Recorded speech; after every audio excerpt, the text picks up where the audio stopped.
గత వారం రోజులుగా మహాకుంభమేళా అత్యంత వైభవంగా జరుగుతుంది. జనవరి 13న మొదలైన ఈ మహాకుంభమేళా ఫిబ్రవరి 26 వరకు 45 రోజుల పాటు కొనసాగుతుంది. ప్రస్తుతం సాధువులు, హిందువులు మహాకుంభమేళాలో అమృత పవిత్ర స్నానాలు ఆచరిస్తున్నారు. సామాన్యుల నుంచి సాధువుల వరకు ప్రజలందరూ మహాకుంభమేళాలో సంగమ స్నానాలు చేస్తూ ఆదిదేవుడి ఆశీర్వాదాన్ని పొందుతున్నారు. ఇక మహాకుంభమేళాలో కనిపిస్తున్న బాబాలు కొందరు ప్రజల్ని ప్రత్యేకంగా ఆకర్షిస్తున్నారు. మొన్నటికి మొన్న గోల్డెన్ బాబా, అంతకు ముందు అందాల సాధ్వి మహాకుంభమేళాలో సందడి చేస్తే ఇప్పుడు ఈ మహాకుంభమేళాలో రష్యాకు చెందిన ఓ బాహుబలి బాబా ప్రత్యేక ఆకర్షణగా నిలుస్తున్నారు. 6 అడుగుల ఎత్తు, కండలు తిరిగిన దేహం, అందమైన ముఖ వశస్సుతో బాహుబలి బాబా మహాకుంభమేళాలో ప్రత్యేక ఆకర్షణగా నిలిచారు. ఇక ఈ బాహుబలి బాబా ఫోటోలు, వీడియోలు సోషల్ మీడియాలో పెద్ద ఎత్తున ప్రచారం అవుతున్నాయి. ప్రస్తుతం ఉపాధ్యాయుడిగా పనిచేస్తున్న ఈయన ప్రపంచంలో చాలా దేశాల్లో టూరిస్ట్గా సంచరించారు.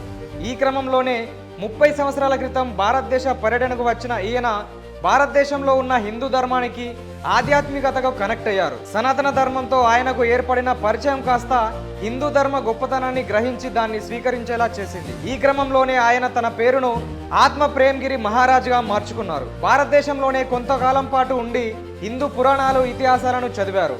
అనంతరం నేపాల్ వెళ్లి అక్కడ సనాతన ధర్మాన్ని ప్రచారం చేస్తూ జీవనం సాగిస్తున్నారు. ఇక కుంభమేళా, మహాకుంభమేళా జరిగినప్పుడల్లా నేపాల్ నుంచి భారత్కు వచ్చి తిరిగి వెళ్తున్నారు ఈ బాహుబలి బాబా. ప్రయాగరాజ్కు కుంభమేళా కోసం వచ్చిన ఈ సాధువు ఇప్పుడు సెంటర్ ఆఫ్ అట్రాక్షన్ గా మారాడు. బాహుబలి సినిమాలో ప్రభాస్ కంటే ఎర్రగా, ఎత్తుగా, కండలు కరిగిన దేహంతో ఉండి ఆయనను చూసిన వారు ఆయనతో ఫోటోలు దిగేందుకు పోటీ పడుతున్నారు. ఇప్పటికే మహాకుంభమేళాలో కంప్యూటర్ బాబా, ఐఐటి బాబా, చాయ్ వాలే బాబా, పర్యావరణ్ బాబా, గోల్డెన్ బాబాలు తారసపడగా ఇప్పుడు బాహుబలి బాబా రచ్చ చేస్తున్నారు.